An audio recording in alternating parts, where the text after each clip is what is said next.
Welcome to run TV Telugu. నేనే మీ శాలిని ప్రియ. మనం court చుట్టూ తిరిగేది న్యాయం కోసం, కానీ ఆ కోర్టు ఆవరణలోనే వెలిసి అడిగిన వెంటనే న్యాయం చేస్తూ కోరిన కోరికలు తీర్చే ఒక శక్తి స్వరూపిణి మన మదనపల్లెలో ఉన్నారు. ఆమె వందల ఏళ్ల చరిత్ర కలిగిన కోర్టులో గంగమ్మ తల్లి. ఎండలు ఎంత మండిపోతున్నా ఇక్కడ జాతర ముగిసిందో లేదో ఆకాశానికి చిల్లు పడినట్లు వర్షం ఎందుకు కురుస్తుంది? అలాగే ఈ ఏడాది జాతరకు వస్తున్న వేలాది మంది భక్తుల కోసం ఎలాంటి ఏర్పాట్లు జరుగుతున్నాయి? ఈ ఆధ్యాత్మిక రహస్యాలను మరియు జాతర విశేషాలను మనకు వివరించడానికి దేవాలయ పాలక మండలి సభ్యులు మనతోనే ఉన్నారు. వారిని అడిగి మరిన్ని విషయాలు, అలాగే ఈ జాతర సంబంధించి విశేషాలన్నీ కూడా ఈ వీడియోలో తెలుసుకుందాం రండి. So run TV Telugu viewers అందరూ కూడా ఈ వీడియోని చివరి వరకు ఎక్కడ స్కిప్ చేయకుండా చూడండి.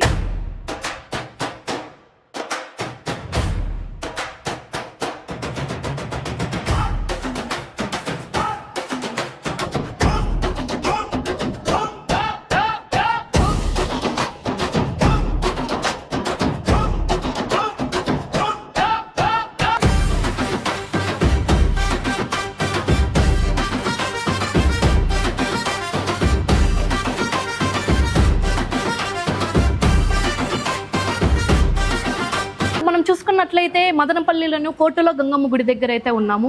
ఇక్కడ మనతో పాటు కమిటీ చైర్మన్, ఆలయ కమిటీ చైర్మన్ గారు, అలాగే పాలక మండలి సభ్యులు అందరూ కూడా మనతో పాటు ఉన్నారు ఇప్పుడు. అలాగే ఈ కోర్టులో గంగమ్మ గుడి యొక్క పూర్తి చరిత్ర, అదేవిధంగా జాతర విశేషాలు, సాంప్రదాయాల గురించి వారి మాటల్లోనే అడిగి మరిన్ని విశేషాలు తెలుసుకుందాం. నమస్కారం. ఓకే సార్, ఇప్పుడు మనం చూసుకున్నట్లయితే మదనపల్లిలోనే కోర్టులో గంగమ్మ గుడి దేవాలయం అయితే చాలా పెద్ద చరిత్ర అని చెప్తారు. అదే కాకుండా గొప్ప ఆలయం కూడా. అలాగే ఈ కోర్టులో గంగమ్మ గుడి దేవస్థానం ఉంది కదా, దేవాలయం, అసలు ఎప్పుడు ఈ గుడిని ప్రారంభించారు? అదేవిధంగా దీని చరిత్ర గురించి మాకు కొంచెం వివరిస్తారా? తప్పకుండా అమ్మా. యాక్చువల్గా మామూలుగా ఏ గుడి అయినా కూడా మనము ఒక విగ్రహాన్ని తీసుకొని వచ్చి ప్రతిష్ఠించి పూజలు చేయడంతో మొదలవుతుంది ఆ గుడి చరిత్ర. కానీ ముఖ్యంగా ఈ గుడికి ఉన్న చరిత్ర ఏమంటే, మా తాతల కాలం నుంచి మేము వినడము, వాళ్ళకు మళ్ళీ వాళ్ళ పూర్వీకులు చెప్పడము ఏమంటే, యాక్చువల్గా ఈ గుడి చరిత్రని మాకు తెలిసిన విధానం ఏమంటే, 1760 సంవత్సరంలో ఈ మైసూర్ మహారాజుల దగ్గర జోలపాలెం వంశస్థులు పాలెగాళ్ళగా ఉండేవాళ్ళు. అంటే పాలెగాళ్ళు అంటే పన్నులు వసూలు చేసేవాళ్ళ మాదిరి ఇలా ఉండేవాళ్ళు అన్నమాట. అక్కడ 1761 సంవత్సరంలో టిప్పు సుల్తాన్ వాళ్ళ ఫాదర్ అయినటువంటి హైదర్ అలీ, ఆయన ఆ రాజ్యంలో కొన్ని పరిణామాలతో ఆ రాజ్యాన్ని హస్తగతం చేసుకోవడం జరిగింది. దాంతో అప్పటి వరకు ఉన్న హిందూ పాలగాళ్ళనందరినీ కూడా వెలివేయడం జరిగింది. అంటే వాళ్ళని టార్గెట్ చేయడము, వాళ్ళని ఇబ్బంది పెట్టడం జరగడంతో అక్కడ ఉన్న పాలెగాళ్ళందరూ కూడా మైసూరు సంస్థానం వదిలి ఎవరికి వారు ఎక్కడికి తోచిన వాళ్ళు అక్కడికి వెళ్ళిపోయారు. ముఖ్యంగా జోలపాలెం వంశస్థులు అక్కడి నుంచి ఈ ప్రాంతానికి వలస వచ్చారు. దానికి తగిన చరిత్ర ఆనవాళ్ళు కూడా చాలా ఉన్నాయి.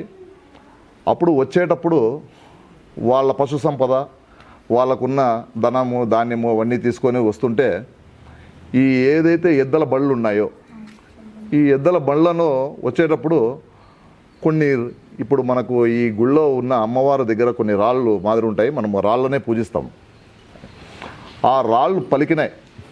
ఆ బండిలో పడిన రాళ్ళని తీసి పక్కన వేసేసే క్రమంలో ఆ రాళ్ళు పలికి, మేము మీతో వస్తాము, మేము ఎక్కడ దిగాలనుకుంటున్నామో అక్కడ దిగుతాము అని స్వయంగా రాళ్ళు పలికినాయని చెప్తారు చరిత్ర. ఆ విధంగా ఈ ప్రాంతానికి వచ్చినప్పుడు ఆ రాళ్ళు వాటంతకు అవే 7 ప్రాంతాల్లో ఉన్నాయి. ఇక్కడ 7 ప్రాంతాల్లో ఇదే వీధిలో, అమినేని వీధిలో, పక్కన జడ్జి బంగ్లా వీధి, ఈ 2 వీధుల్లో కలిపి ఈ 7 మంది అక్కచెల్లెలుగా అప్పటి నుంచి కూడా పూజలు అందుకుంటా ఉన్నారు. ఈ 7 మందిని అప్పటి నుంచినే అక్కచెల్లెలుగా జాతర మొదలు పెట్టినప్పుడు కూడా ఫస్ట్ పూజలు ఈ మొత్తం 7 మందికి కూడా నీళ్ళాభిషేకం చేస్తూ ఆ పూజలు మొదలుపెట్టే తర్వాత జాతర ఉత్సవాలు జరగడం సాంప్రదాయం. ఇట్లా కొన్ని వందల సంవత్సరాల నుంచి ఇక్కడ స్వయంభూగా ఆమెంతటా ఆమె వచ్చి ఇక్కడ వెలిసిన దానివల్ల ఈ గంగమ్మకు కూడా అంత ప్రతిష్టత. అంత విశేషము, అంత శక్తి ఉందని ప్రతి ఒక్కరి నమ్మకము. అలాగే అందరూ కూడా అదే విధంగా పూజిస్తారమ్మా. అది ఈ గుడికి ఉన్న పురాతన చరిత్ర. అయితే ఈ కోట్ల గంగమ్మ గుడి వచ్చి చరిత్ర గురించి మాకు వివరించినారు కదా. అవును. అంటే ఫస్ట్ వాళ్ళు చూసినప్పుడు ఇట్లా రాళ్ళు లాగా ఉన్నాయని అన్నారు. అప్పుడు తర్వాత ఈ గుడిని ఎవరు డెవలప్ చేశారు? ఇది కాలక్రమేణగా బండమింద కమ్మపల్లి అంటారు మా ఈ ప్రాంతాన్ని. బండమింద కమ్మపల్లి అంటారు. ఇప్పుడు మామూలుగా మీ రికార్డ్స్లో కూడా బీకేపల్లి అంటారు. బీకేపల్లి అంటారు. బండమింద కమ్మపల్లిలో ఈమె వెలిసిన తర్వాత ఏదైనా కరువులు వచ్చినప్పుడు మొక్కుబళ్ళు చేసుకోవడము, పంటలు బాగా పండితే మీకు మొక్కుబళ్ళు తీర్చుకుంటామని చెప్పి ఆ మొక్కులు తీర్చుకోవడము, ఆ భక్తుల వాళ్ళతో ఆ పూజలు అందుకుంటా వచ్చింది. గ్రామదేవతగా కొలుసుకుంటూ ప్రతి ఒక్కరూ వాళ్ళకు తోచిన విధానంగా భక్తులు పూజ చేసుకుంటా, ఆమెకు చేసిన నైవేద్యాలు పెట్టుకుంటా, ఆమెకు సారా చీర ఇచ్చుకుంటా అట్లా జరుగుతూ వచ్చేది. కానీ సంవత్సరానికి ఒకసారి జాతర మాత్రము ఆ కాలం నుంచి కూడా ముఖ్యంగా ఈ బండమింద కమ్మపల్లిలో ఉన్న భక్తాదులు దాంట్లో ముఖ్యులు పెద్దలుగా ఉండేవాళ్ళు, చదువుకున్న వాళ్ళు కొంతమంది పెద్దలుగా ఉండేవాళ్ళు. అలాంటి వాళ్ళ చేతుల మీదుగా ప్రతి సంవత్సరం జాతర జరిగేదమ్మా. అంతే. అంటే ఆ కాలం నుంచి ఈ విధంగా జాతర అనేది స్టార్ట్ అయిందమ్మా. అవును. బండమింద కమ్మపల్లి భక్తాదులే గుడిని ఇంప్రూవ్ చేసినారు అని చెప్పండి. విగ్రహం ప్రతిష్ఠ చేసి గుడిని ఇంప్రూవ్ చేసినారు. బండమింద కమ్మపల్లి భక్తాదులే ముఖ్య ఈ గుడి డెవలప్మెంట్ అవ్వడానికి ముఖ్య కారకులు కూడా వాళ్ళే. తర్వాత విరాళాలు అనేది ఎవరైనా ఇస్తారు. విరాళాలు గుడి డెవలప్ అయిన తర్వాత, విరాళాలు వచ్చిన తర్వాత ఇంకా బాగా డెవలప్ అవుతారు. ఈ విగ్రహం వచ్చి ముందు నుంచి కూడా ఈ ఏవైతే మూల రాళ్ళు ఉన్నాయో ఆ రాళ్ళనే అమ్మవారిగా కొలుస్తూ ఉన్నాం. ఎందుకంటే ఆ కాలంలో ఆ రాళ్ళే మాట్లాడిండేది, ఆ రాళ్లతోనే పూజలు మొదలు పెట్టిండేది, ఆ రాళ్ళకే గుడి కట్టిండేది. కాలక్రమేణా అమ్మవారుగా పిలుస్తూ వస్తూ ఉన్నాం. ఆ అమ్మవారు రూపంలో విగ్రహం ఉంటే బాగుంటుందని చెప్పేసి ఒక 25 సంవత్సరాల ముందే విగ్రహ ప్రతిష్ఠ జరగడం. ఇప్పుడు అమ్మవారి విగ్రహం వెనకాల ఇంకా రాళ్ళు ఉన్నాయి. ఇప్పుడు కూడా మనకు గుళ్ళో అమ్మవారి విగ్రహంకి ముందు ఉన్నాయి, వెనక కూడా ఆ రాళ్ళు ఉన్నాయి. ఏవైతే మనం ముందు కాలం నుంచి పూజలు అందుకుంటాం వస్తున్నాయో ఆ రాళ్ళు అంటే మేము అమ్మవార్లుగానే కొలుస్తాం. ఆ అమ్మవారు రాళ్ళు ఇంకా అక్కడే ఉన్నాయి, పురాతనమైన రాళ్ళు అక్కడే ఉన్నాయి. ప్రతిరోజు పూజలు అందుకుంటాయి ఆ రాళ్ళు. అమ్మవారి విగ్రహంతో పాటు మా రాళ్ళకు కూడా మనం పూజ చేయడం. మనం రాళ్ళు అని మనం అంటాము, రాయి ఒక ఆకారంలో ఉంది కాబట్టి గంగమ్మ రూపమే, ఆ అమ్మవారే ఆ రూపంలో ఉన్నారు. ఓకే, ఇప్పుడు మనం చూసుకున్నట్లయితే ఇప్పుడు ఇప్పుడు అక్క దేవతలు 7 మంది అక్క చెల్లెళ్ళు ఉంటారు. వాళ్ళకందరికి కూడా డిఫరెంట్ నేమ్స్ ఉంటాయి. కొంతమంది గంగమ్మ అంటారు, ఇంకా కొన్ని పేర్లతో పిలుస్తారు. కానీ మదనపల్లిలో ఇన్ని దేవాలయాలు ఉన్నా కూడా ఈ అమ్మవారికి మాత్రం కోటలో గంగమ్మ గుడి అనే పేరు మాత్రం ఎందుకు వచ్చింది ఇక్కడ? ముఖ్యంగా ఫస్ట్ బండమీద కమ్మపల్లి గంగమ్మ గుడి అనేవాళ్ళు. కాలక్రమేణా ఈ మన న్యాయస్థానాలు రావడము, దానికి ఒక ప్రాంగణం రావడము, ఈ ప్రాంగణంలో గంగమ్మ గుడి ఉండడం వల్ల అప్పటి నుంచి అది పిలిచే వాళ్లకు అలవాటుగా ఆ కోర్టులో గంగమ్మ గుడి. ఎందుకంటే ఈ కోర్టు ప్రాంగణంలోకి వచ్చింది. ఫస్ట్ గంగమ్మ గుడి ఉంది, తర్వాత న్యాయస్థానాలు వచ్చినాయి, కోర్టులు వచ్చినాయి, తర్వాత వచ్చినాయి. కానీ ఎప్పుడైతే ఈ ప్రాంగణము మొదలైందో, ఈ కోర్టు కాంపౌండ్ వాల్ మొదలైందో, కాంపౌండ్ వాల్ లోపల ఉండడం వల్ల పిలిచే వాళ్ళకు అలవాటుగా కోర్టులో గంగమ్మ గుడి అని పిలుస్తూ వచ్చినారు. కాలక్రమేణా అది కోర్టులో గంగమ్మ గుడిగానే పేరుంది. కాకపోతే ముందు పూర్వం అంతా కూడా బండమీద కమ్మపల్లి గంగమ్మ గుడి అనే పిలిచేవాళ్ళు. మా బండమీద కమ్మపల్లికి మా గ్రామ దేవత మాకు. ఇప్పుడు ఈ ఆవరణలో అంటే ఈ ప్లేస్ లో ఇప్పుడు కోర్టు మధ్యలోనే గంగమ్మ అమ్మవారు ఉన్నారు కాబట్టి ఇప్పుడు కోర్టులో గంగమ్మ గుడి అని పేరు వచ్చింది. అంటే ఇప్పుడు ఈ ఒక్క దేవాలయం మాత్రమే ఇంకా చుట్టుపక్కల ఏమైనా ఉపాలయాలు అంటే ఈ గుడికి రిలేటెడ్ గా అంటే ఈ గుడికి రిలేటెడ్ గా అంటే ఇప్పుడు ఈమెతో వచ్చిన అక్క చెల్లెళ్ళు ఉన్నారని చెప్పారు కదమ్మా. వీళ్ళు 7 మంది అక్క చెల్లెళ్ళు అన్నారు కదా. ఈమెతో పాటు ఇంకా 6 మంది అక్క చెల్లెళ్ళు ఉన్నారు. ఈ 6 మందికి కూడా చిన్న దేవాలయాలు ఉన్నాయి. ఎందుకంటే ఈ పొలాల మధ్యలోనే ఉండేటివి, ఆ పూజలు అందుకుంటే పొలాల మధ్యలోనే ఉండేటివి. ఆ గుడి కట్టే అంత స్థలం లేకపోవడం వల్ల ఆ చిన్న గుడులు నిర్మించుకొని ఆ వీధిలో ఎవరైతే ఉన్నారో వాళ్ళే ప్రతిదినము పూజలు చేస్తూ ఉంటారు. ఇప్పుడు కూడా మీరు వెళ్ళి చూసారంటే ఆ గుళ్ళకు కూడా ఎంత చిన్న గుడి అయినా కూడా ప్రతిరోజు పూజ జరుగుతుంది. ఎవరైతే ఆ వీధికి సంబంధించిన వాళ్ళు ఉన్నారో పూజ చేస్తారు. మేము కూడా ఈ జాతర మహోత్సవం మొదలు పెట్టే రోజు ఫస్ట్ అమ్మవారికి గంగాభిషేకం చేస్తాం. మొత్తం 6 మంది అక్క చెల్లెళ్ళకు చేసిన తర్వాతే లాస్ట్లో మా కోట్ల గంగమ్మకు జలాభిషేకం చేస్తాం. దాంతోనే ఆ రోజు జాతర ఉత్సవాలు మొదలవుతాయి. కాబట్టి ఈ గుడికి ఎంత మేము ప్రాముఖ్యత ఇస్తామో ఉపాలయాలకు కూడా అంతే ప్రాముఖ్యత ఇస్తాం. కాకపోతే దానిని డెవలప్ చేసేదానికి అక్కడ తగినంత స్థలం లేకపోవడం వల్ల ఆ చిన్న గుళ్ళుగానే మిగిలిపోయినాయమ్మా. ఇప్పుడు కోటలో గంగమ్మ గుడి అంటేనే భక్తుల కోరికలు తీర్చే వరాల దేవతగా అనేది ప్రజలు అయితే నమ్ముతారు ఖచ్చితంగా. అవును. కాబట్టి ఇప్పుడు భక్తుల కోరికలు అమ్మవారు నిజంగానే తీరుస్తారని చెప్పి భక్తులు నమ్ముతారు అసలు. 100% అమ్మా. ఎందుకంటే భక్తుల విశ్వాసాల మీదే ఈ ఆలయాలు డెవలప్మెంట్ జరుగుతాయి. ఎప్పుడైతే ఒక గుళ్ళో మనం కోరిన కోరికలు తీరుతాయనే ఒక నమ్మకము, విశ్వాసము అది జరుగుతుందో అప్పుడే భక్తులు కూడా విరివిగా రావడం జరుగుతుంది. అందులో ఇంత చిన్న గుడిగా ఉన్న గుడి దినదినాభివృద్ధిగా అభివృద్ధి చెందింది. ముఖ్యంగా మన తిరుపతిలో తాతయ్య గుంట ఆ దేవాలయం ఎలాగుందో, చిత్తూరులో ఒక చిత్తూరు అమ్మవారికి ఎలా ప్రాముఖ్యత ఉందో, కుప్పంలో అమ్మవారికి ఎలా ప్రాముఖ్యత ఉందో, ముఖ్యంగా మదనపల్లిలో గంగమ్మ జాతర అంటే, మదనపల్లిలో గంగమ్మ గుడి అంటేనే ఫస్ట్ మనము చర్చించుకోవలసి వచ్చే గుడి కోటలో గంగమ్మ గుడే. అందుకే దాంట్లో ఎటువంటి అనుమానము లేదు. మీరు కూడా ఏదన్నా ఉంటే కోరుకోండి. ఖచ్చితంగా వచ్చే సంవత్సరం మీరే వచ్చి ఇదే ఇంటర్వ్యూలో చెప్తారు, సార్ నేను కోరుకున్నాను 100% జరిగింది అని చెప్పి మీ ముక్కుబడి ఉంటే కూడా మీరే తీర్చుకొని ఇంకా 10 మందికి మీరు చెప్తారు. అంతే. సార్ ఇప్పుడు మనం చూసుకున్నట్లయితే ఇప్పుడు కోర్టు అనేది పక్కలోనే ఉంది. ఇప్పుడు చాలా మంది పాపము జనాలు చూసినట్లయితే అనేక కారణాలు కోర్టు కేసులతో చాలా బాధపడుతూ ఉంటారు. కొంతమంది చూసినట్లయితే 30 ఏళ్ళు 40 ఏళ్ళ నుంచి కూడా మా సమస్యలు ఇంకా పరిష్కారం కాలేదు అని వచ్చే వాళ్ళు కూడా ఉన్నారు కోర్టుకి. అప్పుడు ఆ భక్తులు ఎవరన్నా ఇక్కడికి వచ్చి అమ్మవారి కోరికలు తీర్చుకొని తర్వాత వాళ్ళ సమస్యలు తీరాయని ఎవరన్నా వచ్చారండి? చాలా వందల మంది వాళ్ళు కోర్టులో మోసం చేసి గెలవచ్చునేమో కానీ అమ్మవారి దగ్గర దొంగ మొక్కి గెలవడం అనేది అసాధ్యము. ఇక్కడ వాళ్ళ సైడు న్యాయం ఉండి అది కొన్ని టెక్నికల్ ఇష్యూస్ వల్ల లేట్ అవుతా ఉంటే కేసు తప్పకుండా ఇక్కడ వచ్చి ఆ కేసు విషయమై మొక్కుబడి చేసుకుంటే తప్పకుండా వాళ్ళ సైడు న్యాయం ఉంటే తప్పకుండా వాళ్ళు ఆ కేసు గెలుస్తారు.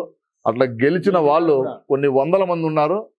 వాళ్ళు తర్వాత వచ్చి ఇక్కడ వచ్చి మొక్కులు చెల్లించుకొని వాళ్ళ నోటితో 10 మందికి చెప్పి వెళ్ళారు. దాంట్లో ఎటువంటి సందేహం లేదమ్మా, తప్పకుండా చేస్తారు. ఇంకా జాతర కూడా ఇంకా వచ్చేస్తుంది. ఇంకా 2 రోజుల్లో ఇంకా జాతర అనేది చాలా పెద్దగా అయితే ఏర్పాటు చేస్తున్నారు. ఓకే, ఆ జాతరకు సంబంధించి ఇప్పుడు మీరు చైర్మన్ గారు కానీ పాలక మండలి సభ్యులు కానీ అంతమంది అంత కూటమిగా ఏర్పడి మీరు ఎటువంటి ఆటంకాలు లేకుండా ఎలా ఇంత బాగా నిర్వహించగలుగుతున్నారు?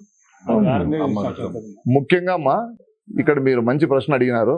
ఎందుకంటే ఎంత పెద్ద కార్యక్రమం జరుగుతామో అక్కడే కొన్ని మాటలు రావడము ఇవి జరుగుతాయి. కానీ ఇక్కడ ఉన్న ఒక గొప్పతనము ఏమంటే ఏ ఒక్క కమిటీ సభ్యులు ఒక విషయాన్ని ప్రస్తావించినా ఆ విషయంని ఏమన్నా చెప్పదలిచినా మిగతా కమిటీ సభ్యులు అందరూ కూడా దాన్ని వింటూ శ్రద్ధగా అది చేయగలిగింది అయితే ఖచ్చితంగా చేస్తారు. ఒకవేళ అది చేయకూడదైతే అందరూ కూడా చాలా మృదు స్వభావంతో చాలా పద్ధతిగా మాలో మేము చర్చించుకొని ఇది చేయకూడదు, బాగుండదు, ఇది చేస్తే బాగుండదు అని మాలో మేమే చర్చించుకొనేసి ఎంత పెద్ద సమస్యకైనా కూడా పరిష్కారం చేసుకుంటా ఉన్నాం. కాబట్టి మాకు ఏ రోజు కూడా ఈ కార్యక్రమము ఇంత పెద్ద కార్యక్రమం అనిపించడం లేదు. ఎందుకంటే ఇక్కడ ఎవరి పని వాళ్ళు చేసుకుంటా వెళ్ళిపోతారు. వీళ్ళు చేసిన పనిని ఇంకొకరు తప్పు పట్టేది కానీ ఇది చేయకూడదు అనేది కానీ అట్లాంటిది ఎప్పుడూ ఉండదు. కాబట్టి ఇంత పెద్ద కార్యక్రమాన్ని కూడా చాలా సులువుగా జరిగిపోతుంటుంది. అమ్మవారి కృపతో ఎటువంటి ఆటంకాలు లేకుండా కూడా బాగా జరుగుతుందమ్మా. ఓకే అండి, ఇప్పుడైతే ఇంకా జాతరకి ఎంతమంది భక్తులు వచ్చే అవకాశం ఉంది దేవాలయానికి? వస్తారమ్మా. ఇప్పుడు మేము లాస్ట్ టైము 50,000 మంది భక్తులు వస్తారని అనుకున్నాము. కానీ 80,000 మంది భక్తుల పైనే వచ్చారు. కాబట్టి సంవత్సరము మేము ఏమనుకుంటామంటే ఈ సంవత్సరం చేసిన ఏర్పాట్ల కంటే కూడా వచ్చే సంవత్సరం ఇంకా బాగా చేయాలనుకుంటాము. అదే విధంగా పోయిన సంవత్సరం చేసిన ఏర్పాట్ల కంటే ఈసారి ఇంకా బాగా చేశాము. ఎందుకంటే ఈసారి మేము 80,000 మంది భక్తులు వస్తారు అనే ఒక అంచనాతో ఏర్పాట్లన్నీ కూడా చేయడం జరిగింది. మాకు తెలిసి ఇంకొక 10,000 20,000 ఎక్కువైనా కూడా మేము అన్నిటికీ సిద్ధంగా ఉన్నాము. అన్ని ఏర్పాట్లకు కూడా అన్ని కరెక్ట్గానే చేసుకున్నాము. భక్తుల తాకిడి ఎక్కువైనా కూడా వారికి ఎటువంటి ఇబ్బంది లేకుండా అమ్మవారిని ప్రశాంత వాతావరణంలో దర్శించుకొని వెళ్ళేదానికి అన్ని ఏర్పాట్లు చేశాము. కాబట్టి ఈ ఎంతమంది అనేది అది ఎప్పటికప్పుడు అంచనాలకు దొరకదమ్మా. అది అంతే. ఓకే, ఇప్పుడు ఇదైతే వేసవి కాలము, ఆ. భక్తులంతా కూడా చాలా మంది వస్తారు. వాళ్ళ కోసము అంటే ముఖ్యంగా వాళ్ళ భక్తుల సౌకర్యార్థం ముఖ్యంగా సౌకర్యాలు ఏవి మీరు ఎక్కువ ఏర్పాటు చేశారు? మెయిన్ మజ్జిగ ప్యాకెట్లు మనకు ఇది సమ్మర్లో వస్తుంది కాబట్టి అవునవును. ప్రతి ఒక్కరికి ముఖ్యంగా దాహమే. ఈ దాహానికి సంబంధించి నీళ్లు, మజ్జిగ ఇవి రెండు మేము విరివిగా ఇస్తాము. పైగా మనకు ఎప్పుడే కానీ ఇన్ని సంవత్సరాల్లో కూడా ఎప్పుడు భక్తులు ఇబ్బంది పడిన దాఖలాలు లేవు. అవును. ఎందుకంటే మనకు మదనపల్లి ఒక వాతావరణ పరంగా ఒక వరమే అని చెప్పాలి మిగతా ప్రాంతాలతో పోలిస్తే. మిగతా ప్రాంతాల్లో ఇదే ఎండాకాలంలో జాతర జరిగితే చాలా ఇబ్బంది, చాలా ఉక్కపోత ఇది ఉంటుంది. మనకు ముఖ్యంగా ఈ మదనపల్లి వాతావరణం సహకరించడం వల్ల అమ్మవారి జాతర కూడా ప్రశాంతంగా చల్లగా ఈ వాతావరణం ఎట్లా ఉంటుందో అట్లా జరిగిపోతుంది. భక్తులు కూడా ఎటువంటి ఇబ్బందులు ఉండవు. వారికి ఏ కార్యక్రమాల్లో ఏం చేయాలనేది మాకు ఇక్కడికి వచ్చే భక్తులకు కూడా అందరికీ మంచి అవగాహన ఉంది. కాబట్టి వాళ్ళకి ఏమి ఇబ్బందులు లేకుండానే జరుగుతాయమ్మా అన్ని ఏర్పాట్లు. ఇప్పుడు జాతరలన్నీ చూసుకున్నట్లయితే మనం పల్లెల్లో చాలా అక్కడ కొంచెం ప్రశాంతంగా వాతావరణం ఉంటుంది కాబట్టి ఇంకా ఎక్కువ బాగా సౌండ్లు కోలాహలంగా బాగా చేస్తారు కాబట్టి ఇబ్బంది ఉండదు. కానీ ఇప్పుడు ఇక్కడ ఉండేది టౌన్ లో ఉంది, అది కాక పక్కలోనే కోర్టు ఉంది, ఇంకా కొన్ని అంతా మెయిన్ అంతా ఆఫీసులు అంతా కూడా ఇక్కడ ఉన్నాయి కదా. అప్పుడు ఇక్కడ జాతర జరిగినప్పుడు ఎక్కువ శబ్దాలు వస్తా ఉంటాయి, వాటిని మీరు ఎట్లా కంట్రోల్ చేస్తారు? చాలా మందికి ఉన్న ప్రశ్న ఇది. ఎందుకంటే కోర్టు ప్రాంగణంలో ఉంది, ఇంత పెద్ద జాతరని వీళ్ళు ఎలా చేస్తారు, ఎంత సౌండ్స్ ఉంటాయి, ఎంత డిస్టర్బెన్సెస్ ఉంటాయి, వీళ్ళని ఎట్లా అలౌ చేస్తున్నారు ఈ సౌండ్స్ కి అనేది చాలా మందికి ఒక ప్రశ్న ఉంటుంది. కానీ ఆ ప్రశ్నకి ఏమంటే అమ్మా, ఈ జాతర ప్రతి సంవత్సరము కూడా కోర్టు వేసవి సెలవులు వస్తాయి. ఆ వేసవి సెలవుల్లోనే జరుపుకుంటాం. ఆ సెలవులు వచ్చిన దినాల్లోనే జరుపుకుంటాం కాబట్టి మా జాతర వల్ల వాళ్ళకి ఎటువంటి ఇబ్బంది రాదు, వాళ్ళ దినసరి కార్యక్రమాలకి ఎటువంటి ప్రాబ్లము ఉండదు. వాళ్ళ కోర్టు వేసవి సెలవులు అయిపోయి ఉందికి మన జాతర కూడా అయిపోతుంది. ముఖ్యంగా ఈ జాతరలో మన కోర్టు సిబ్బందులు కానీ, అడ్వకేట్లు కానీ, న్యాయమూర్తులు కానీ ప్రతి ఒక్కరు కూడా వచ్చి అమ్మవారిని దర్శించుకొని ఆ రోజు వెళ్తారు.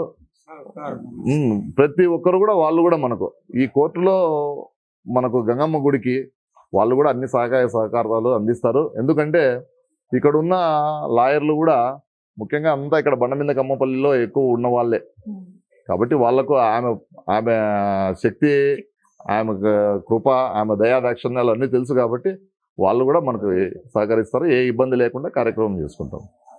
చాలా జాతరలో అయితే మారు వేషాలు ఖచ్చితంగా వివిధ వేషాలు అంతా అమ్మవారి వేషాలంతా వేశారు. అవును, అలాంటి సాంప్రదాయం ఏమన్నా ఇక్కడ ఈ దేవాలయంలో ఇక్కడ లేదమ్మా. ఎందుకంటే ముఖ్యంగా మనం ఇలాంటి వేషధారణ సాంప్రదాయాలు ఎక్కువ ఈ తమిళనాడు సరిహద్దుల్లోనే మనం చూస్తూ ఉంటాము. మనం బహుశా ఆ తమిళనాడు సరిహద్దులకు దూరంగా ఉండడం వలన, లేకపోతే మనకు ఆ సాంప్రదాయం ముందు నుంచి కూడా లేదు. కానీ చేయాలనుకునే వాళ్ళు, వేషాలు వేయాలనుకునే వాళ్ళు వేసుకోవచ్చు. వాళ్ళకి చేయకూడదు, ఇలాంటి వేషాలు వేయకూడదు అనే నిబంధన అయితే ఏమీ లేదు. వాళ్ళు వచ్చి వాళ్ళ పాటికి వాళ్ళు వేసుకోవచ్చు. కాకపోతే మనకైతే ఇంతవరకు అలాంటి సాంప్రదాయం లేదు. ఇక్కడ మీకు అలాంటి వేషధారణలు కూడా కనపడవు జాతర టైంలో. అమ్మవారికి బంగారు కిరీటం. ఇప్పుడు మనం చూసినట్లయితే అమ్మవారికి ఇప్పుడు ఇంత పటిష్టమై అంతే బాగా అమ్మవారికి కానుకలు ఇచ్చే వాళ్ళు చాలా మంది ఉంటారు. హుండీ ద్వారా కానుకలు వేసే వాళ్ళు ఉంటారు. అవునమ్మా. కొంతమంది నగలే సమర్పించే వాళ్ళు ఉంటారు. అవును. ఇప్పుడు అమ్మవారికి బంగారు కిరీటం అనేది ఉంది. ఆ బంగారు కిరీటం అంటే దాని యొక్క పటిష్ట అంటే భద్రపరచడానికి అవును. ఎటువంటి భద్రతా సిబ్బందిని మీరు ఏర్పాటు చేశారు ఆలయం సంబంధించి? మాకు ప్రతి ఒక్క రూపాయికి, ఉండిలో వేసే రూపాయి కావచ్చు, అమ్మవారికి చీరలలో ఇచ్చే కానుకలు కావచ్చు, అభిషేక పూజా కార్యక్రమాలకు ఇచ్చారు కానుకలు కావచ్చు, ప్రతి ఒక్క కానుకకు ఒక రిసిప్ట్, ఒక లెక్క అనేది ఉంటుంది. దినవారీ కార్యక్రమాల్లో అది ఒక అకౌంట్స్ మెయింటైన్ చేస్తున్నాం. ప్రతి వారము ఉండి లెక్కింపు ఉంటుంది. మామూలు సామాన్య భక్తులు కూడా వచ్చి మన ఉండి లెక్కింపు కార్యక్రమాల్లో ఉండి చేయొచ్చు. అది కూడా వాళ్ళకు భాగ్యం కల్పిస్తున్నాం. సామాన్యులు కూడా వచ్చి అమ్మవారి సేవ కృపలుగా పొందుతూ ఉంటారు. మళ్ళీ ప్రతి ఈ బంగారు ఇవి అన్నీ కూడా దానికి లాకర్స్ ఉన్నాయి. బ్యాంకులో సమిష్టిగా ఒకరి చేతుల మీదుగా ఉండదు. అది పాలకమండలి సభ్యుల్లో పెద్దలుగా ఉండేవాళ్ళు ఒక ముగ్గురు చేతుల మీదుగా ఉంటుంది. వాళ్ళ కార్యక్రమాలు ఏదన్నా ఉన్నా కూడా ముగ్గురు సంశిష్టిగా బ్యాంకుకు వెళ్ళి తీసుకొని రావడం జరుగుతుంది. కార్యక్రమం ముగిసిన తర్వాత మళ్ళీ తీసుకుని బ్యాంకులో పెట్టడం జరుగుతుంది. అలాగే చిన్న చిన్న సామాన్లు ఇవి కూడా మనం పెట్టుకోవడానికి కూడా మేము సొంత లాకర్ని ఏర్పాటు చేసుకున్నాము. ఈ లాకర్ కూడా ఎట్లా ఉంటుందంటే 1.5 టన్ను బరువు ఉంటుంది. కాబట్టి ఎవరైనా దొంగతనం చేసుకొని వెళ్ళాలన్నా కూడా 1.5 టన్ను బరువు అంటే సుమారుగా 1500 కిలోలు బరువు. కాబట్టి దాన్ని తీసుకొని పోయేదానికి కూడా వాళ్ళ వల్ల కాదు, ఓపెన్ కూడా చేయలేరు. కాబట్టి మేము వచ్చే కానుకలకి, వచ్చే అమ్మవారి ఉండిలో వచ్చే డబ్బులకి ఎంత జవాబుదారీతనంగా ఉంటామో, ఆ కానుకల్ని, ఆ అమ్మవారి సొత్తుని కాపాడే దాంట్లో కూడా అంతే జాగ్రత్తగా జవాబుదారీతనంగా ఉంటామమ్మా. దాంట్లో ఎటువంటి సందేహం లేదు. ఇప్పుడు జాతర సమయాల్లో అయితే చాలా మంది వస్తుంటారు భక్తులు. కానీ ఇప్పుడు సాధారణ వారాలు ఉంటాయి కదండి, ఆ వారాల్లో ఏ వారం ఎక్కువగా అమ్మవారి దగ్గరికి వచ్చి పూజలు చేసుకొని మొక్కులు తీర్చుకుంటారు? ముఖ్యంగా శుక్రవారము అమ్మవారికి ఎక్కువగా వస్తారు. తర్వాత మంగళవారము, ఆదివారము అమ్మ. ఈ 3 దినాలు, శుక్రవారము, ఆదివారము, మంగళవారం, ఈ మూడు రోజుల్లో భక్తులు అధిక సంఖ్యలో వస్తారు. మామూలుగా ఇంకా ఈ మాసాలు స్టార్ట్ అవుతాయి, శ్రావణ మాసము, ఈ మాసాలు స్టార్ట్ అవుతాయి. అప్పుడైతే ఇంకా మీరు ఈ ప్రాంగణం అంతా కూడా కంప్లీట్గా భక్తులతో నిండిపోయి ఉంటుంది. ఈ జాతర మాదిరే ఉంటుంది మీకు. అలాంటి రోజుల్లో వస్తే మీకు జాతర ఉంటుంది. కానీ ఇక్కడికి వచ్చే భక్తులు కూడా ఈ ఆలయం విశిష్టత తెలిసిన వాళ్ళే, ఇక్కడ ఉన్న పద్ధతులు తెలిసిన వాళ్ళే. కాబట్టి వాళ్ళు కూడా ఈ ఆలయంలో చాలా పద్ధతిగా ఒక క్రమబద్ధీకరణలోనే వాళ్ళ కార్యక్రమాలు చేసుకొని పక్కన భక్తులకి తోటి భక్తులకి ఎటువంటి ఇబ్బంది కలగకుండా వారి కార్యక్రమాలు, వారి పూజలు చేసుకొని వెళ్ళిపోతారమ్మా. మీరు బహుశా వేరే గుళ్ళల్లో చూసినారు, ఎక్కువగా తోపులాట, మేము ముందు చేసేయాల పూజ, మేము ముందు చేసేయాలి అంటారు. అలాంటి కార్యక్రమం ఇక్కడ చేయరు. ఎందుకంటే న్యాయంగా ఆమెను కోరితేనే కోరికలు ఇస్తుంది. మనలో మనసు సంకల్పం బాగుండాలా, మన మనసులో న్యాయమైన కోరికలు ఉండాలా. అలాంటి కోరిక ఉంటే తప్పకుండా ఆమె నెరవేరుస్తుంది. కాబట్టి ఒకరిని తోసేసి మనం పూజ చేసుకుందాము అనేది ఆమె ఒప్పుకోదు. కాబట్టి భక్తులు కూడా దాన్ని తెలుసుకొని దాని ప్రకారమే అనుసరిస్తూ ఉన్నారమ్మా. ఇప్పుడు మదనపల్లి జనాలు కొంతమంది చూసుకున్నట్లయితే చాలా మందికి అందరికీ ఒక చిన్న క్వశ్చన్ అయితే డౌట్, యాక్చువల్గా నాకు కూడా ఉంది. ఎందుకంటే నేను చెప్పాలంటే 2012 నుంచి ఈ టెంపుల్కి రావడం చేస్తాను. చిన్న 5th క్లాస్ నుంచి వస్తున్నాను ఈ టెంపుల్కి. మామూలుగా సమ్మర్ హాలిడేస్ లోనే కదా జాతర చేస్తారు. కానీ ఆ జాతర ఆ వేసవిలో అయితే వర్షాలు సామాన్యంగా పడవు అసలు. కానీ జాతర ఇంకా అయిపోయిన తర్వాత ఖచ్చితంగా వర్షం పడుతుంది. దీనికి ఏమైనా సైంటిఫిక్ రీజనా లేదంటే దైవ రహస్యమా? 100% ఇక్కడ ఉన్న ముఖ్యమైన రహస్యం అదే అమ్మా. అది అందరికీ తెలియదు. మీరు జాతర టైంలోనే చూసింటారు వర్షం పడింది. కానీ ఇక్కడ ఇంకొకటి కూడా ఉంది. ఏ రోజైతే ఈ జాతర జరిగేదానికి ఒక చాటింపు వేస్తాం. ఈ రోజు నుంచి ఒక 2 వారాల తర్వాత, 3 వారాల తర్వాత జాతర తేదీని ప్రకటించి ఆ డేట్ని ఫిక్స్ చేసి ఆ డేట్ని చెప్పడమే చాటింపు అంటారు. యాక్చువల్గా ఆ డేట్ని చాటేటప్పుడు అమ్మవారికి ఒక దున్నపోతు, ఆ దున్నపోతుని పూజ చేసి ఆ పూజ మొత్తం అమ్మవారి గుడికి ప్రదక్షిణలు చేపించి ఊరి మీదకి పంపిస్తాం. ఆ దున్నపోతుని అమ్మవారి జాతర జరిగే వరకు ఇంటింటి దగ్గరికి పోయి వాళ్ళు పూజ చేసుకోవచ్చు. ఎవరు ఇంటి దగ్గరికి వస్తే ఆ దున్నపోతుకి పూజలు చేస్తారు. ఆ పూజ చేసిన రోజు కూడా ఖచ్చితంగా ఒక 4 చినుకులైనా పడతాయి. కాబట్టి ఇది సైంటిఫిక్ రీజన్ కాదమ్మా, ఖచ్చితంగా ఆ అమ్మవారి దయాదాక్షిణ్యాలే, ఆమె మహిమే, ఆమె కరుణా కటాక్షాలే, ఆమె నేను ఉన్నాను, నేను ఇక్కడ ఉన్నాను అని చెప్పేదానికోసమే ఈ 4 చినుకులైనా కూడా ఖచ్చితంగా పడతాయి. మీరు బాగా చూసింటారు, ఇంత పెద్ద కార్యక్రమము ఆ వర్షం పడే టైం కూడా ఎట్లా ఉంటుందంటే కార్యక్రమానికి ఎటువంటి డిస్టర్బెన్స్ లేకుండా, ముఖ్యమైన కార్యక్రమం జరిగేటప్పుడు ఎటువంటి డిస్టర్బెన్స్ లేకుండా కరెక్ట్గా ఏదో ఒక టైంలో పడుతుందే తప్ప కార్యక్రమాన్ని చెడిచేదానికైతే ఈ వర్షం పడదమ్మా.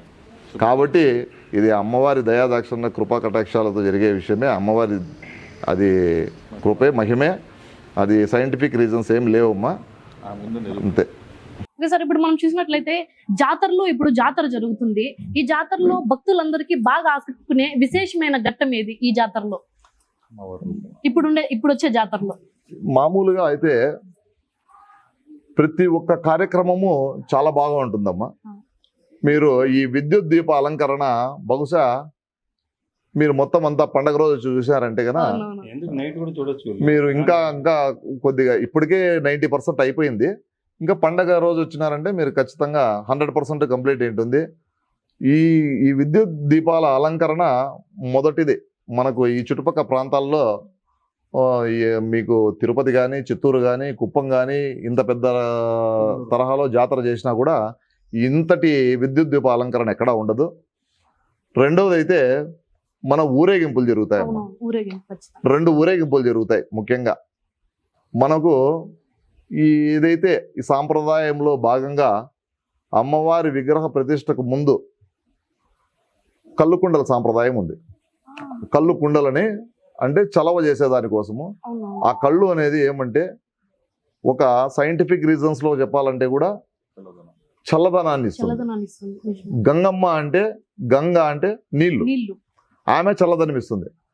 ఆ చల్లదనానికి ఆమెను శాంతి పరిచేదానికి, ఆమెకి ఇంకా చల్లదనం ఇచ్చేదానికోసము ఆ కళ్ళుని సాంప్రదాయంగా తాతల కాలం నుంచి, పెద్దల కాలం నుంచి వచ్చే సాంప్రదాయంగా తీసుకొచ్చారు. ఆ కళ్ళు కుండలని ఇక్కడ రాటకొండ వాళ్ళు ఇస్తారు. అంటే రాటకొండ కుటుంబీకులు. రాటకొండ కుటుంబీకులు అంటే వాళ్ళ ఇంటి సర్నేమ్ అది 100 సంవత్సరాల నుంచి వాళ్ళే ఇచ్చేవారు.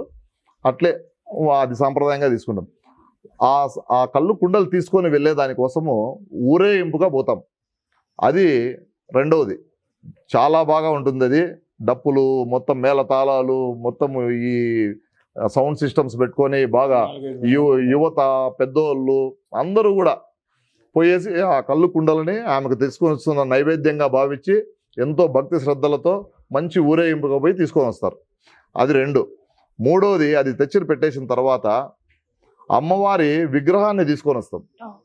విగ్రహాన్ని తీసుకొని వచ్చేటప్పుడు కూడా మళ్ళీ ఇదైతే ఏ విధంగా ఊరేగింపుగా వెళ్ళామో అదే ఊరేగింపుగా ఎంతమంది అయితే ఆ ఊరేగింపుగా కళ్ళుకుండలకు వెళ్ళామో అంతమంది మళ్ళీ అదే విధంగా అమ్మవారిని తీసుకొని వచ్చేసి ఇక్కడ ప్రతిష్ఠిస్తాం.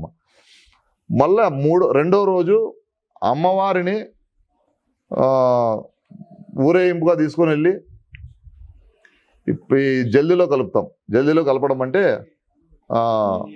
నీళ్ళల్లో నిమజ్జనం చేస్తాం.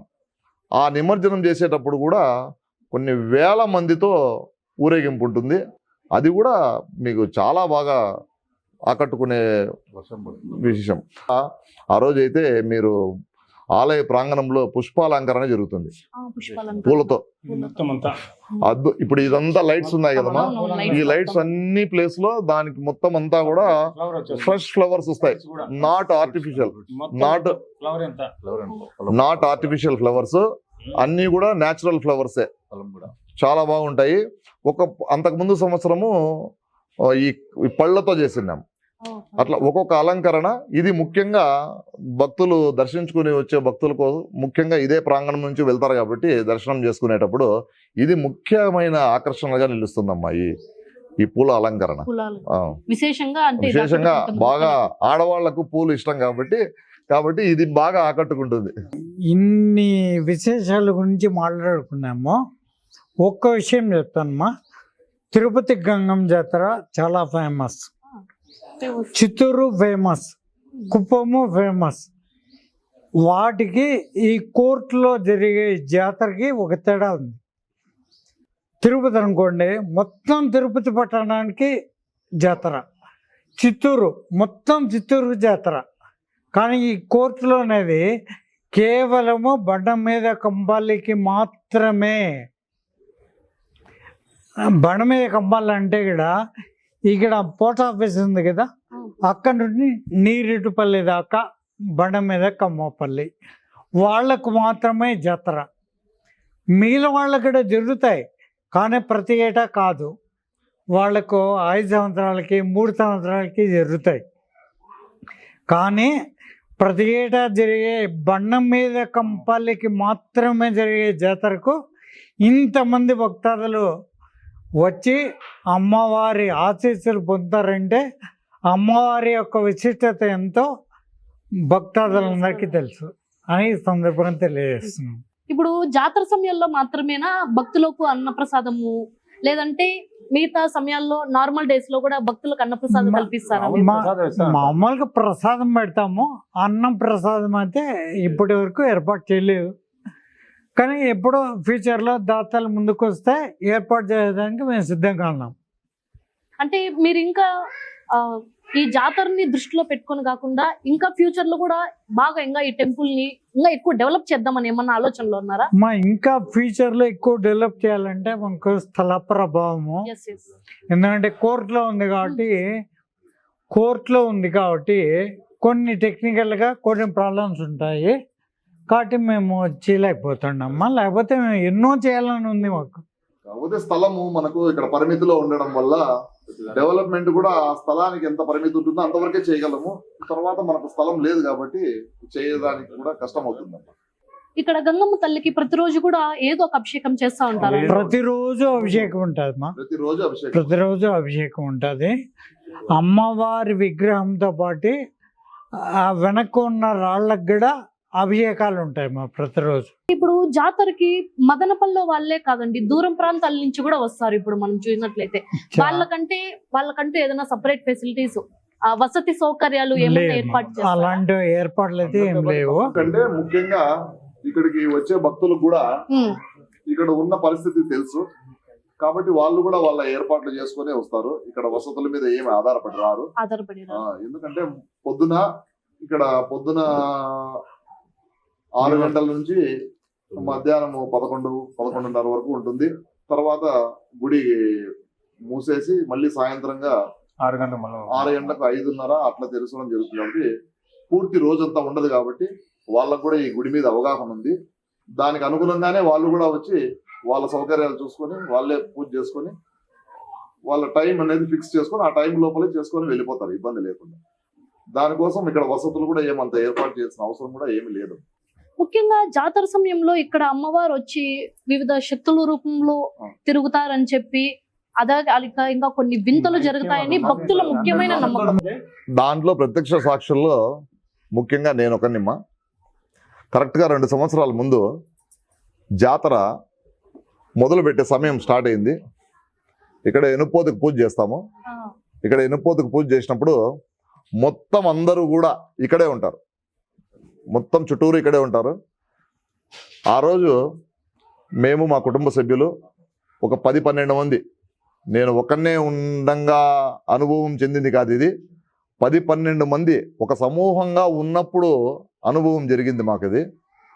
ఫస్ట్ మేము అక్కడ నిలబడుకొని ఉన్నాం గుడి ముందర. ఇక్కడ ఎనుపోతుకు పూజ జరుగుతూ ఉంది.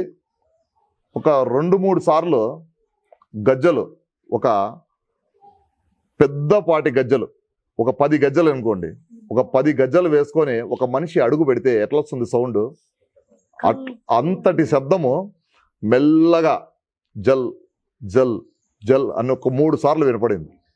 అందరం విన్నాం, అందరం ఒకరినొకరు చూసుకున్నాం. వినపడిందా వినపడిందా వినపడిందా, అవును అవును అవును వినపడింది. ఏందది, ఏం సౌండ్ అది? మాలో మేము చర్చించుకుంటున్నాం, ఇక్కడ పూజ మొదలవుతా ఉంది. ఒక్కసారిగా ఆ గజ్జల శబ్దము పరిగెత్తింది. ఎక్కడి వరకు? ఇక్కడ వరకు పరిగెత్తింది. మీకు చెప్తున్నాను, నా చేతి మీద ఎంటకలు చూడండి ఒకసారి. చూడండి, నేను అబద్ధం చెప్పడం కాదు, ఒరిజినల్ గా నేను నా ఒక్కడికే అనుభవం చెందింటే అది ఏదో నా ఊహనో లేకపోతే నేను ఏదో అనుకున్నాను. కంప్లీట్ గా మేము ఒక 12 మంది ఉన్నాం, 12 మంది ఇదే అనుభూతి, అదే శబ్దం క్లియర్ గా అక్కడ వరకు వచ్చి ఆ కార్యక్రమం మొదలయ్యే టయానికి కరెక్ట్ గా ఆ శబ్దం వాటికి ఆగింది. అంటే అమ్మవారి గుళ్ళో నుంచి ఇక్కడ వరకు ఆ కార్యక్రమానికి ఆమెకి ఇష్టమైన కార్యక్రమం అది. ఏదైతే దున్నపోతు కార్యక్రమం ఉందో ఆ కార్యక్రమము చాలా అమ్మవారికి చాలా ఇష్టమైన కార్యక్రమం అది. ఆ కార్యక్రమానికి ఆమెలో ఉన్న ఉత్సాహము ఆ విధంగా ఆమెను పరిగెత్తుకుంటా వచ్చి ఆడికి తీసుకొని వచ్చే విధంగా ఆ శబ్దం, ఆ గజల ఆ శబ్దాన్ని మేము సొంతంగా విన్నాము. అలాగే కాదు, ముందు పూర్వం కూడా చాలా మందికి చాలా అనుభవాలు ఉన్నాయి. ఒక్కరికి ఇద్దరికి 10 మందికి కాదు, కొన్ని 100 మందికి ఆమె వివిధ రూపాలలో కనపడడం జరిగింది. కొందరు భయపడిన వాళ్ళు, కొందరు భయంతో భయపడిన వాళ్ళు ఉన్నారు, కొందరు భక్తితో ముక్కున్న వాళ్ళు ఉన్నారు. ఎందుకంటే ఆ అమ్మవారు అంటానే మామూలుగానే ఉగ్ర రూపంగానే భావిస్తారు. కానీ మా తల్లి అంత శాంతమూర్తి, ప్రతి ఒక్కరు భక్తులకి కోరికలు తీర్చే శాంతమూర్తిగానే మేము చూస్తాం ఆమెని. కాబట్టి ఆమెను చూసి కానీ ఆమె కథలు విని భయపడాల్సిన అవసరం లేదు. ఆమెను భక్తిగా పూజిస్తే ఆమె ఎలాంటి కోరికైనా తీరుస్తుంది, దాంట్లో ఎటువంటి సందేహం లేదమ్మా. ఇంత పెద్ద కార్యక్రమానికి అయితే ఇప్పుడు మీ పాలక మండలి సభ్యులే సహాయ సహకారాలు అందిస్తున్నారు దేవాలయానికి, లేదంటే పోలీస్ శాఖ వాళ్ళు, లేదంటే ఇతర ఎవరన్నా వేరే వాళ్ళు వాలంటీర్ గా వచ్చి దేవాలయానికి మిగతా సహాయం చేస్తున్నారా? లేదమ్మా, కరెక్టే. మాకు పాలక మండలి సభ్యులతో పాటు ముఖ్యంగా పోలీసు వారు చాలా సహాయ సహకారాలు అందిస్తారు. ఎందుకంటే ముఖ్యంగా విగ్రహం తీసుకొని వచ్చేటప్పుడు పోలీసు వారు లేకపోతే ప్రతి ఒక్కరు కూడా అమ్మవారి విగ్రహాన్ని తాకాలనే ఉత్సాహంతో భక్తితో ముందరికి జరిగి దోపులాట జరుగుతుంది. దాన్ని కార్యక్రమాన్ని ముఖ్యంగా పోలీసు వారు వాళ్ళ అదుపులో ఉంచుకొని ఎవరిని ఆ తోపులాట జరగనీయకుండా చాలా బాగా మాకు సహాయ సహకారాలు అందిస్తారు. మళ్ళీ వాలంటీర్గా అంటే ఈ క్యూ లైన్లలో మేనేజ్ చేసేదానికోసము కొందరు వస్తారు, ప్రతి సంవత్సరము వచ్చే వాళ్ళు ఉన్నారు. కొంచెము అమ్మవారి భక్తితో వేరే ఊళ్ళ నుంచి కూడా సంవత్సరము ఈ జాతరకు మాత్రమే వచ్చి వాలంటీర్స్గా వర్క్ చేసి వెళ్ళే వాళ్ళు కూడా కొంతమంది ఉన్నారమ్మా. కాబట్టి అందరూ సహాయ సహకారాలతోనే ఇంత పెద్ద కార్యక్రమాన్ని దిగ్విజయంగా చేస్తున్నాము. ముఖ్యంగా అమ్మవారిని మొక్కడానికి వచ్చే భక్తుల్లో క్రమశిక్షణ చాలా బాగుంటుంది. ఇక్కడ వాళ్ళు కూడా ఇంకొక భక్తుల్ని ఎవరిని ఇబ్బంది పెట్టకుండా వారి భక్తి కార్యక్రమాల్ని వాళ్ళు ముగించుకొని పక్కవారికి ఎటువంటి ఇబ్బంది జరగకుండా వెళ్ళడము ఆ భక్తులకు ఒక విజ్ఞత కూడా ఉంది. ఇన్ని సంవత్సరాలుగా జాతర జరుగుతుంది, ఎప్పుడైనా భక్తుల మధ్య తోపులాట, గందరగోళం, అట్లా గొడవలు ఏమన్నా సంభవించాయా? అలాంటివి ఎప్పుడు ఏమీ జరగలేదమ్మా. ఆ అమ్మవారి దయ వల్ల ఇంతవరకు ఎప్పుడు జరగలేదు. ఇంక మీట కూడా అలాంటి ఎప్పుడు కానీ జరగవనే మేము కోరుకుంటున్నాము. దానికి అనుగుణంగానే ముఖ్యంగా మొదటిగానే మేము తోపులాట జరగకుండా వాళ్ళకి ఎటువంటి ఇబ్బంది లేకుండా అన్ని ఏర్పాట్లు మేము చేసుకుంటాం. మీకు మొదటే చెప్పినాం, మేము 50,000 మంది వస్తారనుకుంటే 80,000 మందికి మేము ఏర్పాట్లు చేసుకోవడం జరుగుతుంది. కాబట్టి మాకు ఎప్పుడు కానీ అలాంటి సమస్య రాలేదు. ఆ అమ్మవారి దయ వల్ల ఇంకా కూడా ఎప్పుడు రాకూడదు, అలాంటి ఎప్పుడు జరగవనే కోరుకుంటున్నాం. ఇప్పుడు మన మదనపల్లి అయితే కోట్ల గంగమ్మ జాతర అయితే ఇంకా జరుగుతుంది. అదే విధంగా మా రన్ టీవీ తెలుగు ఛానల్ నుంచి వచ్చే భక్తులకు మీరు ఏ విధంగా వెల్కమ్ చెప్తారు? రన్ టీవీ ప్రేక్షకులకు అందరికీ నమస్కారము. ఇక్కడికి వచ్చే భక్తులందరికీ కూడా మేము అన్ని ఏర్పాట్లని చేశాము. మీకు ఎలాంటి ఇబ్బందులు లేకుండా అమ్మవారి దర్శనం జరిగేలాగా అన్ని కార్యక్రమాలు నిర్వహించాము.